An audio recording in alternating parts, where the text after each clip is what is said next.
नमस्कार, ऐसा देश हो मेरा में आपका स्वागत है। मैं हूं रामवीर श्रेष्ठ और आज हम बात कर रहे हैं देश में विवाह व्यवस्था की। विवाह एक ऐसा संस्कार जिसको परिवार अंजाम देता आया है और एक तरह से जो सृष्टि में जो सृजन है और सृजन का जो सबसे सुगम जो माध्यम है वो ये विवाह संस्था रही है। और ये संस्था बरसों से लगातार अपना काम करती आ रही है और इसने उस काम को अच्छी तरह से अंजाम भी दिया है। हालांकि विवाह उस पहले के जमाने में भी कई तरह के विवाह बताए गए, लेकिन परिवार की उसमें मुख्य भूमिका रही। और वो अगर विवाह एक तरह से चाहे स्वयंवर के जरिए रहे हों, उनमें भी परिवार एक तरह से मुख्य भूमिका निभाता रहा। विवाह चाहे गंधर्व हो, उनको भी मान्यता देता रहा, यानी लव मैरिज को भी वो मान्यता देता रहा।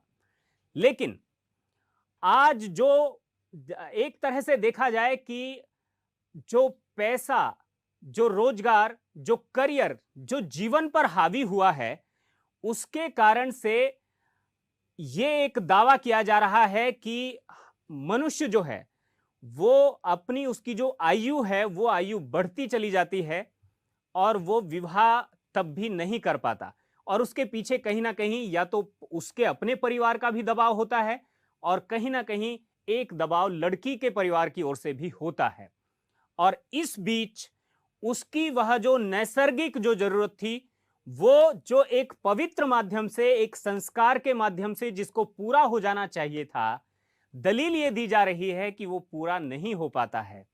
और इस कंडीशन में कई बार चाहे अनचाहे, अनजाने और इस स्थिति में कई बार बलात्कार जैसी स्थितियां जन्म ले लेती हैं। ये हालात कितने सच्चे हैं, इनमें कितनी सच्चाई है, इस सब पर बात करने के लिए हमारे साथ मौजूद हैं बजरंग मुनि। आपका बहुत बहुत स्वागत है। और सबसे पहले इसी पर हम बातचीत करना शुरू करेंगे। ये जो एक तथ्य बताया जा रहा है, ये जो पैसे की, करियर की और इस तरह की जो दलील दी जा रही है कि ये जीवन पर, युवाओं पर ये हावी हो गई है और इसके कारण से उनकी जो स्वाभाविक आयु जो विवाह की होनी चाहिए थी, उससे कहीं ना कहीं वो आगे निकल जा रहे हैं। माने लड़कियों की आयु भी बहुत बड़ी तादाद में 22, 23, 24, 25 और इसको भी क्रॉस कर रही है। लड़कों की आयु भी 30 को भी क्रॉस कर रही है। देखिए, जो आप बता रहे हैं जी वह आंशिक रूप से सच है। जी ये देखने में आ रहा है।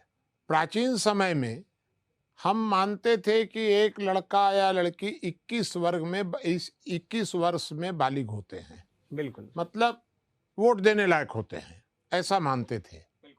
लेकिन धीरे धीरे यह महसूस किया गया कि उनके अंदर अवेयरनेस जल्दी बढ़ रही है।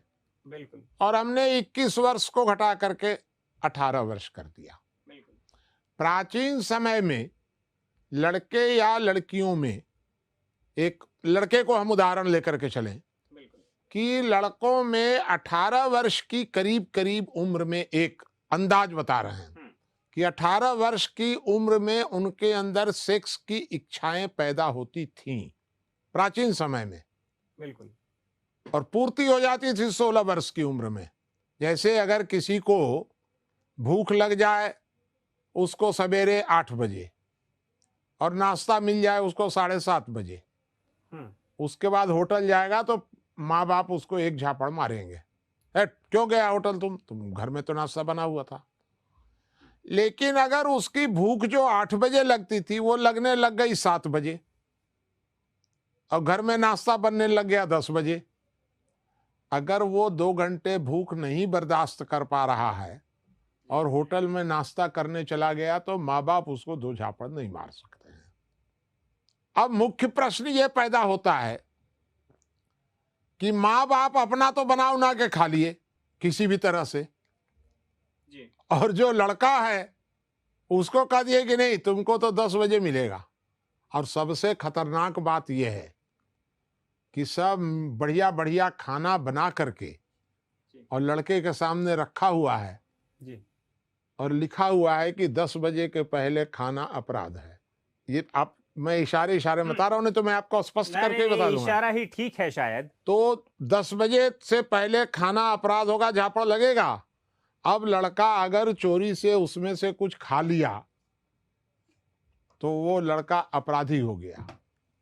मेरा ये कहना है कि अपराधी वो लड़का नहीं हुआ, अपराधी देखिए साफ साफ बात यह है कि भारत में, संपूर्ण भारत में बलात्कार की घटनाएं बढ़ रही हैं और उसका कारण यह है कि इच्छाएं पैदा हो रही हैं उसकी 16 वर्ष में, पूर्ति हो रही है 21 वर्ष में, जैसा कि आपने भी कहा। कई बार 30 वर्ष में, 30 कई वर्ष में बार भी 28 होती है, वर्ष में या उससे 21 भी में बाहर। होती है, 30 में होती है, 25 में होती है, पूर्ति होती है। बिल्कुल तो ये जो गैप है, बिल्कुल।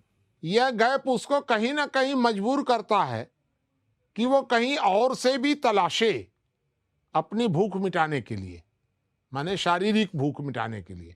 ये शारीरिक भूख जो है लेकिन मुनि जी, चिकित्सक ये भी दलील दे रहे हैं, उनका कहना ये है कि 16 वर्ष जो है वो मेडिकली जो लड़कियां हैं वो परिपक्व नहीं हो पाती हैं और ऐसे में उनकी जीवन को खतरे हैं, अगर परिवार इस तरह की भी व्यवस्था सोचे तो।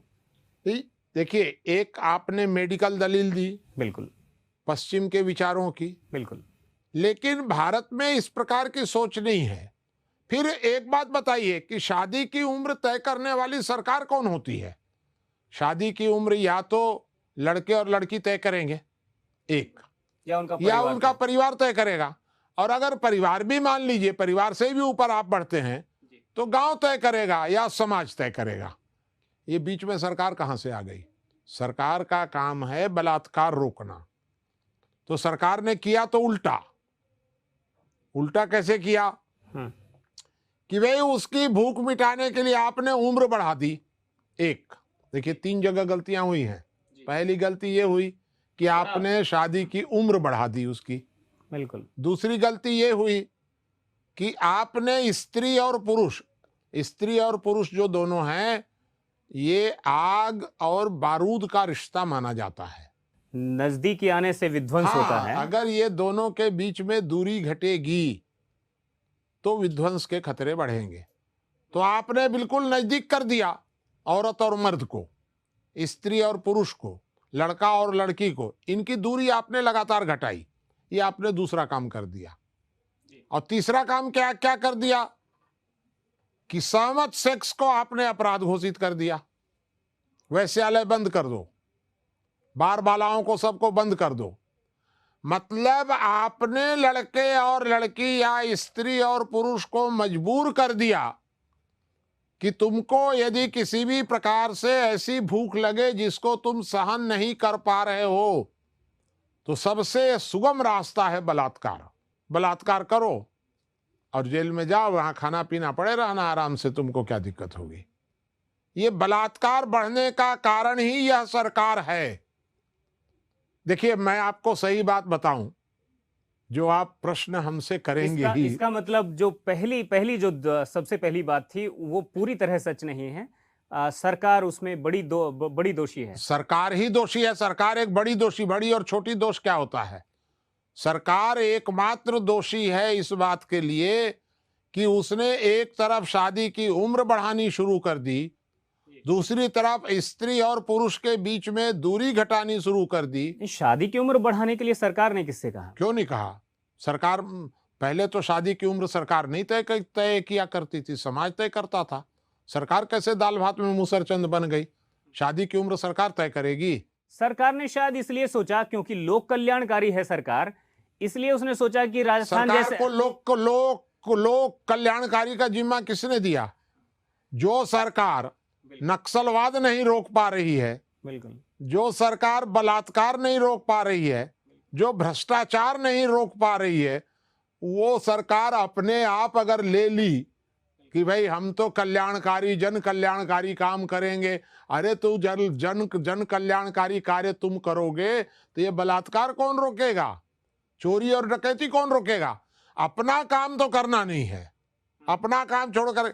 मैं एक तो बैंक में गया, आप साहब क्या कर रहे हैं, ये जज साहब हैं, जज साहब क्या कर रहे हैं, तो जज साहब ट्रेनिंग दे रहे हैं लोगों को। क्या भाई ट्रेनिंग दे रहे हैं? एड्स निवारण की ट्रेनिंग दे रहे हैं। अरे जज महोदय, अपना केस तो तुमसे निपट नहीं रहा है, 5-5 साल 10-10 साल 20-20 साल तो केस पेंडिंग है, और एड्स की ट्रेनिंग दे रहे हैं जज साहब। ये सब बिना मतलब की बातें हैं। हाँ। जी, ये बेमतलब की बातें हैं। यह सरकार डकैती नहीं रोक पा रही है, चोरी नहीं रोक पा रही है, मिलावट नहीं रोक पा रही है, बलात्कार नहीं रोक पा रही है। रोक क्या रही है? तो रोक रही है कि विवाह की उम्र कितनी होनी चाहिए, तो बार बालाओं को रोक दो, तंबाकू को रोक दो। ये सब बिना मतलब का जितना काम था वो सारा काम सरकार नाटक करती है लेकर के अपने जिम्मे में। यह सरकार का कार्य बिल्कुल नहीं है।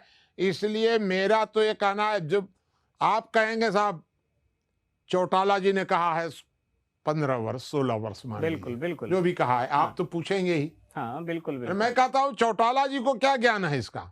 चौटाला जी कह रहे हैं कि 15 वर्ष होना चाहिए या 16 वर्ष होना चाहिए। मैं कहता हूं कि सरकार को दखल देने का कोई अधिकार नहीं है। 15 वर्ष होना चाहिए, 14 वर्ष होना चौटाला जी भी चाहिए। उसी समाज के हिस्से हैं। जो होंगे समाज के हिस्से हैं ना। चौटाला जी अपने परिवार का तय करेंगे, चौटाला जी अपनी ग्राम सभा का तय करेंगे, कि चौटाला जी सारे हिंदुस्तान का तय कर देंगे? मेरे परिवार के बारे में चौटाला जी कौन होते हैं तय करने वाले? मेरा साफ कहना है कि विवाह की उम्र या तो दो व्यक्तियों का व्यक्तिगत मामला है एक जी, अन्यथा परिवार उसको नियंत्रित करेगा, परिवार उम्र तय करेगा या समाज तय करेगा।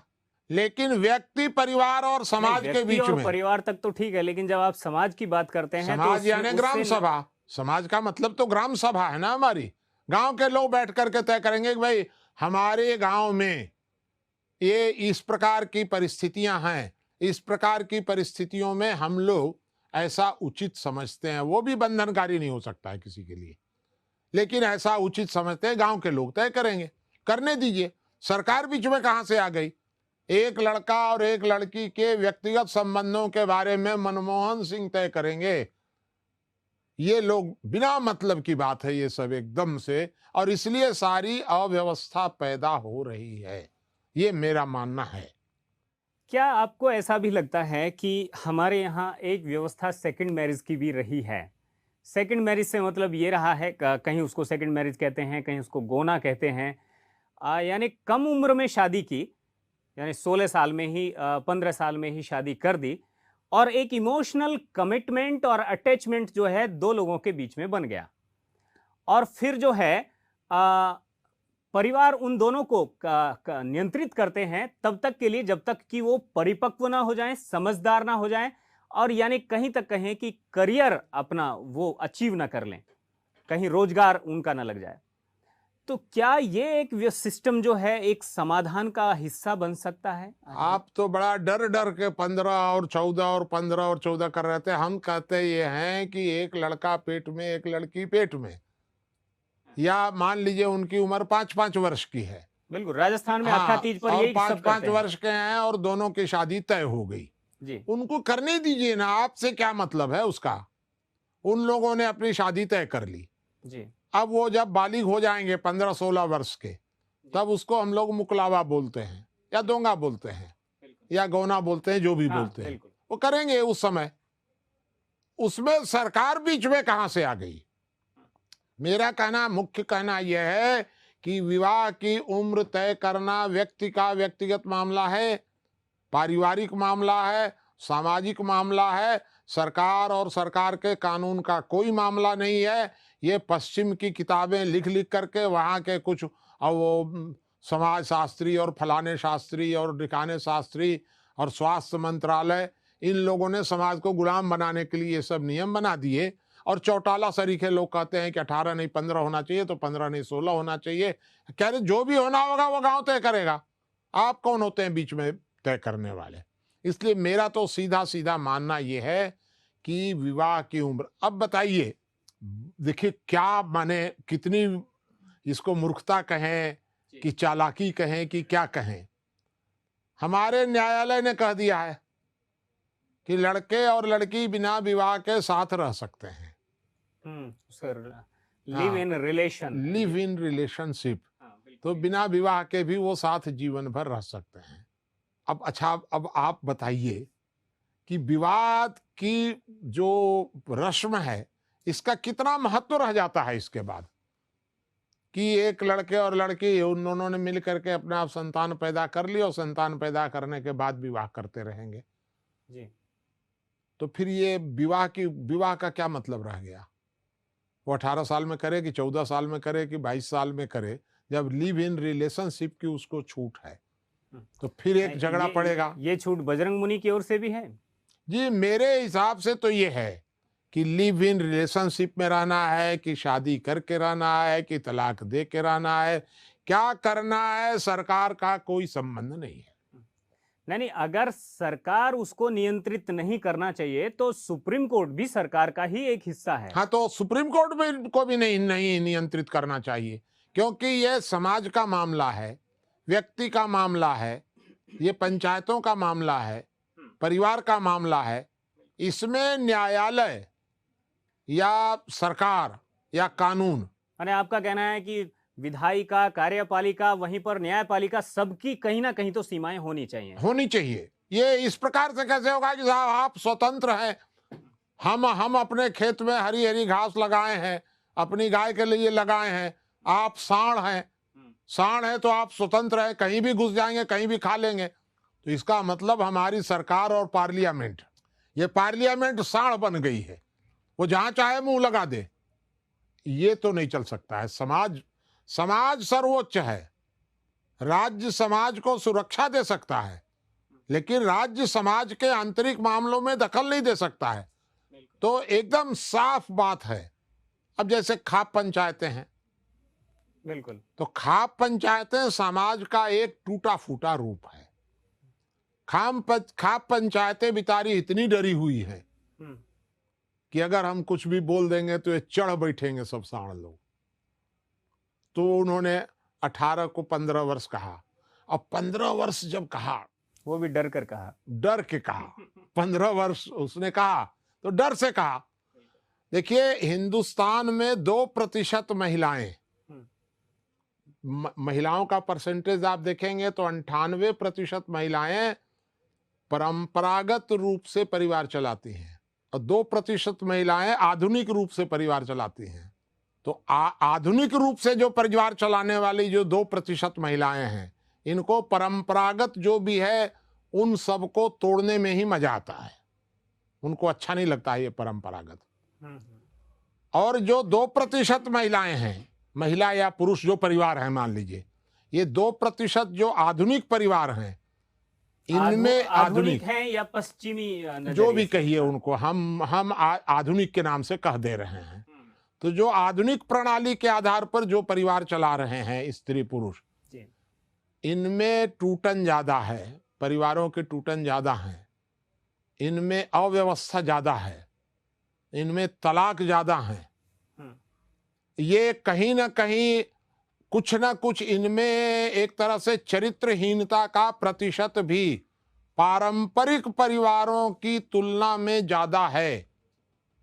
और ये 2% जो हैं, जिनको छुट्टा सांड हम लोग कहते हैं, छुट्टा सांड मत कहिए, इनको जो आधुनिक परिवार चलाने वाले जो 2% लोग हैं, चाहे महिलाएं चाहे पुरुष, ये हल्ला कर करके खाप पंचायत को दबा दिए हैं एकदम से। ये 2% आप देख लीजिए, बैठ जाएंगे ऐसे लाइन में और बैठ करके और ऐसे चिल्लाएंगे कि मर्द से भी ज्यादा ये औरतें चिल्लाती हैं 2% में। 2.5% इनका नहीं होगा। 98% बिचारी जो है वो घर में बिचारी बैठी हुई हैं। नहीं, वो 98% की चिंता करती हैं, उनकी आवाज हमेशा से दबी हुई है, उनका ऐसा कहना है, उनको बोलने तक नहीं दिया गया है। बिल्कुल आप भी वकालत कर रहे हैं।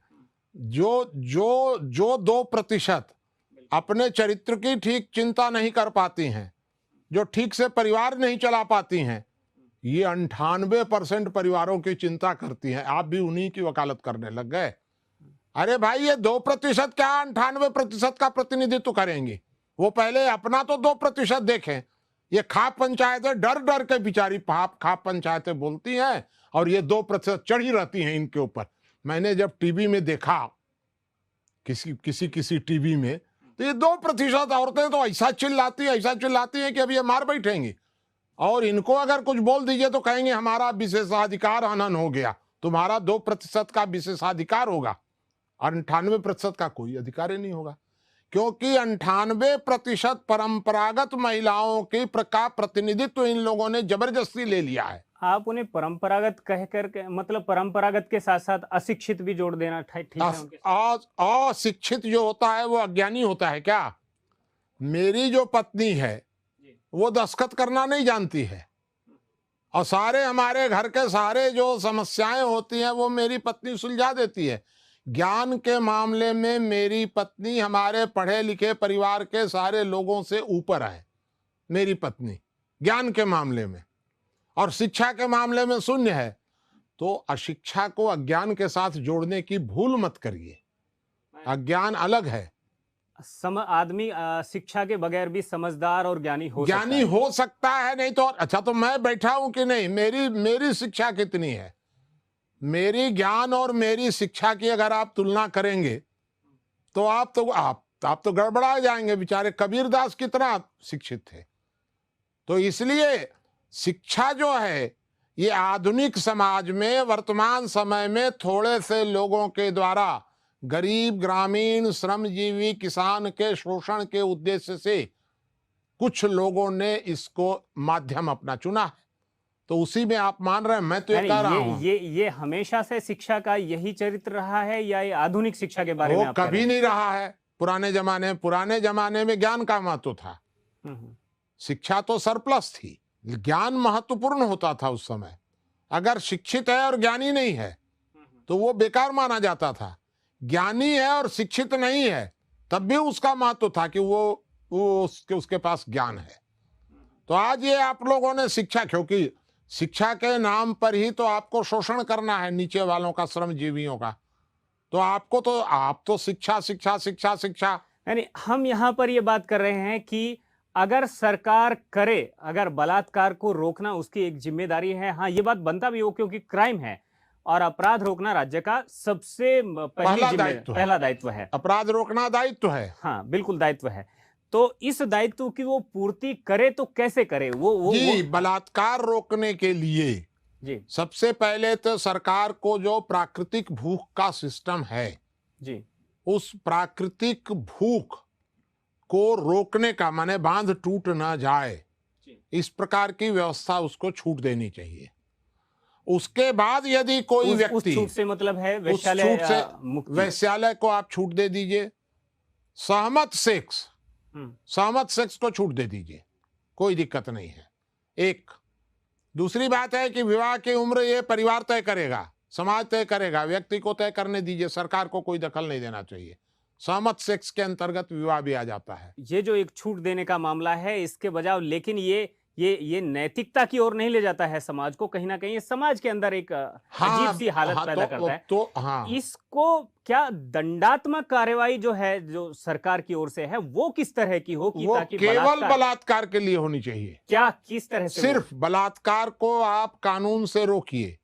बलात्कार जो है वो अपराध है, वैश्यालय चलाना कोई अपराध नहीं है। उसके लिए आप क्या मिनिमम सजा क्या? तो मेरे तो विचार से ये है कि बलात्कार को उस सीमा तक, ये सब छूट देने के बाद, छूट देने के पहले नहीं, छूट देने के बाद भी यदि कोई बलात्कार करता है तो उसको अधिकतम दंड की व्यवस्था होनी चाहिए।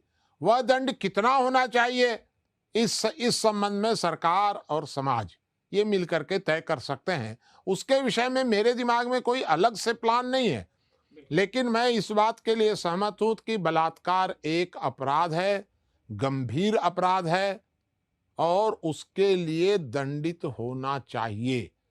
आज तो स्थिति यह है कि अब वो बेचारा एक आदमी हरियाणा का, जो भी नाम रहा होगा, कांग्रेस का नेता, उसने खाली कह दिया कि आम तौर पर शादी की उम्र ज्यादा होने के कारण लड़कियां लड़कों के साथ चली जाती हैं। उसने तो यही कहा, और जो बात सच थी उसने कही है, चली जाती हैं। चले जाने के बाद उनके साथ धोखा हो जाता है। बिल्कुल। ये 2% जो है ना, चढ़ बैठी उसके ऊपर, बेचारे के ऊपर, और वो इतना कमजोर पड़ा कि उसने माफी मांग ली, गलती हो गई। क्योंकि अब क्या करे बेचारा। आप होते तो आप भी माफी मांग लेते। कौन? अरे ये इन 2% के कहने से कहाँ माफी साफी लगा। मैं जो कह रहा हूं वो मैं सच, क्योंकि मैं समाज शास्त्री हूं, और समाज शास्त्री को समाज की चिंता करने का अधिकार है। मैं कोई सरकारी गुलाम नहीं हूं, या नेता लोगों का मैं कोई एजेंट तो हूं नहीं कि हमको कोई चुनाव लड़ना है या हमको उन लोगों से कुछ प्राप्त करना है, नेता लोगों से। ऐसा मेरा काम नहीं है। मैं एक समाज शास्त्री हूं। समाज की व्याख्या करने का मुझे भी उतना ही अधिकार है जितना दूसरों को है। बिल्कुल। तो मैं समाज की सामाजिक समस्याओं के बारे में मुझे व्याख्या करने का अधिकार है, तो वो मैं कर रहा हूं।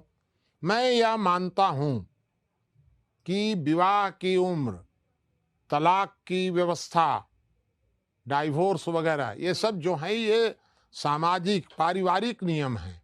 इसमें किसी भी प्रकार का कोई, एक बात ये बता दीजिए हमको आप, कि मान लीजिए आपने उम्र शादी की तय कर दी 18 वर्ष, और किसी व्यक्ति के अंदर 16 वर्ष की उम्र में ही बांध टूटने लग जाए, तो उसको क्या करना चाहिए? आप कोई कुछ रास्ता बताएंगे ना भाई उसको, कि तुमको अगर 16 वर्ष की उम्र में तुम बर्दाश्त नहीं कर पा रहे हो, तो इस तरीके से उसमें एक जक लगा करके उसको बांधो, अपने शरीर को इस प्रकार से बांधो कि तुम्हारी इच्छाएं दब जाएं, उसके बाद भी न रुकें, तो इस प्रकार से उसको रोकना, उसके बाद ऐसे तुम पानी डालना, उसके बाद ऐसे तुम दवाई लेना, ये सारा बताइएगा ना। संयम की सीख तो हमारे यहाँ दी गई है। अरे तो संयम की सीख आपके यहाँ दी गई है, तो देने में कौन रोक रहा है? संयम जो होता है वो इच्छाओं को पैदा होने से नियंत्रित करता है। फिलहाल आपका बहुत बहुत धन्यवाद इस पूरे मसले के लिए, जिस पर आपने बहुत बारीकी से अपने विचारों को रखा है। बेहद संवेदनशील मसला है, परिवार का मसला है, दो जिंदगियों का मसला है, और अगर किसी के साथ अन्याय होता है, अत्याचार होता है, बलात्कार होता है, तो उसकी जिंदगी जीते जी एक तरह से बहुत बड़ा सेटबैक लगता है, बहुत बड़ा झटका लगता है। ये जिम्मेदारी परिवार की भी है, समाज की भी है, और पर्टिकुलर उन लोगों की भी है जो कई बार अपने करियर के नाम पर और अपने आप को बहुत लंबा खींच ले जाते हैं, और उन्हें लगता है कि वो चीजें उनको सामने बिना शादी के बंधन में बंधे ही स्वाभाविक रूप से शायद हासिल हो जाएं। इसलिए जिम्मेदारी व्यक्ति की भी है, परिवार की भी है, समाज की भी है, और ये जिम्मेदारी सबको मिलकर के निभानी है, और इसमें एक संतुलन भी कायम करना है। और एक तरह की बात निकली भी थी कि अगर शादी पहले कर ली गई और उसके बाद सेकंड मैरिज जैसा सिस्टम कुछ ऐसा डेवलप किया कि वो 6 दिन लाने के बाद में नहीं, या उसी दिन, कई बार कोशिश होती है कि जिस दिन शादी हुई उसी दिन फिर से वापस गोना हो जाए, इसके बजाय अगर इसको 1 साल, 2 साल या 5 साल हम एक्सटेंड कर सकते हैं, आगे खींच सकते हैं, तो शायद ये ट्रेडिशन का हिस्सा था और ये बहुत कामयाब हिस्सा था। लेकिन इसको कहीं ना कहीं हमने बिल्कुल भुला दिया है। अगर हो सकता है ये और कई तरीके शायद आप लोगों को ध्यान में आ सकते हैं। मुनि जी ने कुछ सुझाव दिए हैं। कुल मिलाकर आपका इस पर किस तरह का रेस्पॉन्स है? क्या आप कहना चाहते हैं? क्या अपनी राय देना चाहते हैं? हमारी फोन लाइन खुली है, आप अपनी राय दे सकते हैं, मुनि जी से सीधे बात कर सकते हैं। फिलहाल आप अगर उनके विचारों को पढ़ना चाहते हैं तो ज्ञान तत्व आप अपने यहां मंगवा सकते हैं, अपना पता SMS कर सकते हैं इन्हीं नंबरों पर, और kashindia.com पर जाकर आप बजरंग मुनि जी के विचारों को पढ़ भी सकते हैं। फिलहाल इस एपिसोड में मुझे दीजिए इजाजत। अगले हफ्ते फिर मिलूंगा एक नए एपिसोड के साथ, एक नए मुद्दे के साथ। नमस्कार।